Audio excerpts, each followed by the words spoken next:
किंवा आई वडील नसताना किंवा असताना भाऊ जे असतात ते बहिणीवर प्रेम त्यांचं असतंच, पण जे आई वडिलांचं प्रेम आहे एवढं ते प्रेम देऊ शकत नाही. खरं आई वडिलांना एवढं प्रेम कोणच देऊ शकत नाही. जोपर्यंत आई वडील आहेत ना माहेरात, तोपर्यंत माहेराच्या दारात चप्पल काढण्याचा अधिकार आपल्याला असतो. चप्पल काढण्याचा अधिकार तोपर्यंतच आपल्याला असतो. स्वतःची लेक माहेरला आली ना की तिचा इतका तो बापला लाड पुरवतो. आई इतकी तिला गोष्टी सांगते, तिला माघारी जाऊ वाटत नाही हो जाताना. आणि मला सांगा महिन्यामध्ये मी माहेरला आलाय आणि माघारी जाताना कधी तुमची पिशवी रिकामी गेली का? गेली का? कधीच तुमची पिशवी रिकामी जाणार नाही माघारी. त्यात आई काही ना काहीतरी टाकून देणार म्हणजे देणार. माझी लेक आहे आता आली, पुन्हा येईल का नाही काय माहित.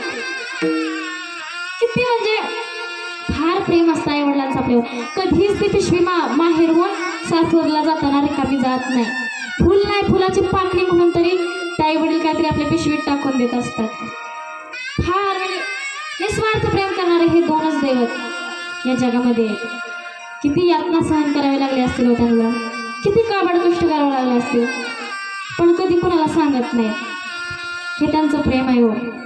एखाद्यानं जर एखाद्यावर उपकार केला तो लगेच बोलून दाखवतो. पण आईने 9 महिने उतरात ठेवलं आपल्याला.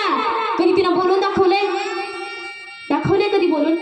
अरे बापाने रात्रीचा दिवस केला, आपल्या रक्ताचं पाणी केलं आणि माझी लेक शिकावी एवढंच फक्त मनात धरलं. माझं पोरगं मोठं व्हावं एवढंच फक्त मनात धरलं.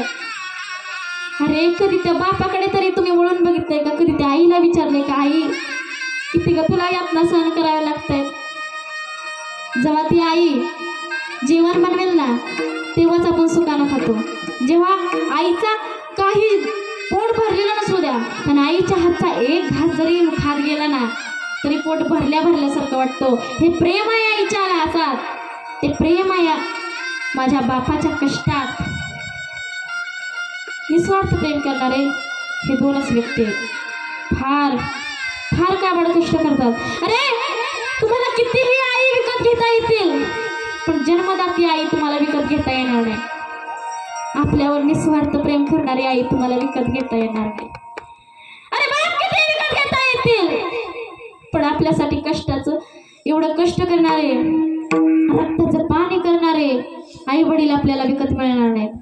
तुम्ही बायका विकत घेऊ शकताल, माणसं विकत घेऊ शकताल, सगळं विकत घेऊ शकताल, पण आई बाप तुम्ही विकत घेऊ शकत नाही.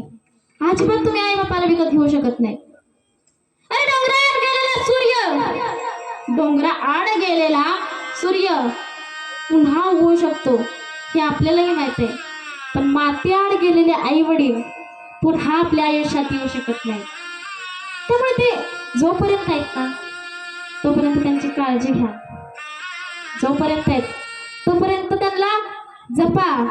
आणि एवढं कष्ट करून सुद्धा पोरगं मोठं झाल्यावर काय म्हणतं, माझ्या आईला काय कळत, माझ्या आईला काहीच कळत नाही, येडी हाय माझी आई. अरे जर ती वेडी असती ना तुझ्या बारक्यापणी डोळ्यात काजळ घालायचा ठेवून मिरची कुठेच का घातली नसती ना. आणि तीच म्हणतं मोठं झालं माझी आई कशी आहे, वेडी आहे, तिला काय कळत नाही. अरे खरंच वेडी आहे, खरंच वेडी आहे ती आहे. वेडी आहे म्हणून तर तुझ्यावर प्रेम करते ना. तिचं एवढं वेडापणा दुसरं कोण करणार पण नाही. ती येडी आहे म्हणून तुझ्यावर तिचं प्रेम आहे. फार फार यातना सहन करायला लागतात त्यांना. कधीतरी त्यांच्या डोळ्यात डोळं घालून बघा की त्यांच्या डोळ्यात काय दिसतंय. त्यांच्या डोळ्यात एकच दिसतंय, आशा. कशाची? आपल्या लेकरू मोठे झालेल्याची आशा. अरे ते स्वार्थापोटी प्रेम नाहीत करत हो. काही जण असतील जे स्वार्थापोटी प्रेम करत असतील, काही आई वडील असे असतात, पण बरं का नसतात असं मी अजिबात म्हणत नाही. असतात काही आई वडील असे, पण सगळेच नसतात. स्वार्थापोटी प्रेम करणारे सगळे आई वडील नसतात. प्रत्येक आई वडिलाला वाटतं की आपली जी मुलगी आहे, आपला जो मुलगा आहे तो नेहमी सत्याच्या मार्गाने जावा. जर मुलीचा जन्म झाला ना तर सगळ्यात जास्त आनंद कोणाला होतो? बापाला होतो सगळ्यात जास्त आनंद. सगळ्यात जास्त आनंद कोणाला होतो?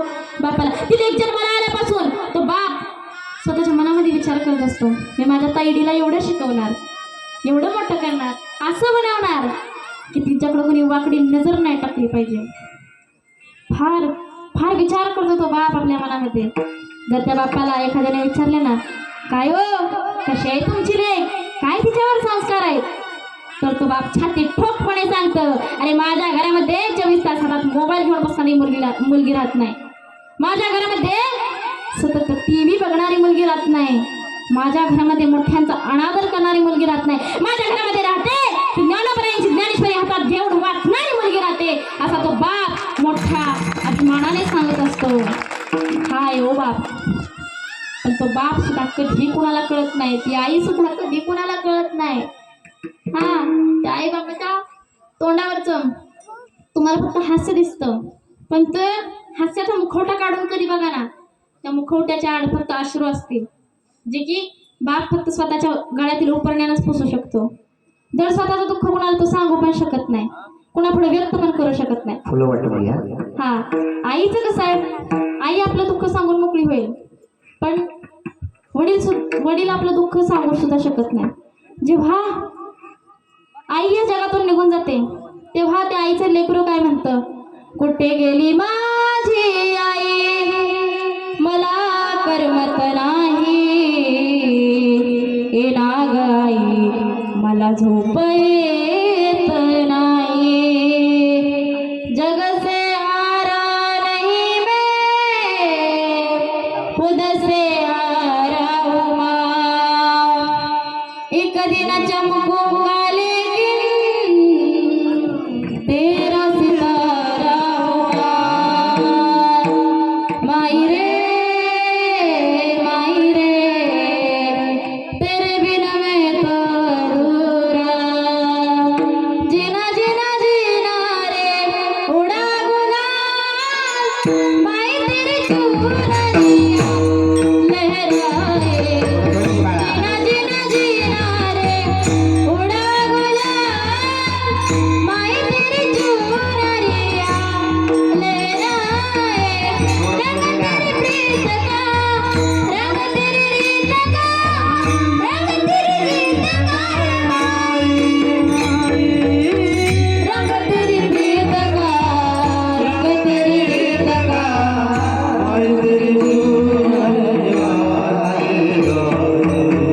जब जब मुझ पे उठा सवार, आई तेरी चुनरिया लहराए, जीना जीना जीना रे उड़ा गुलाल, माई तेरी चुनरिया लहराए.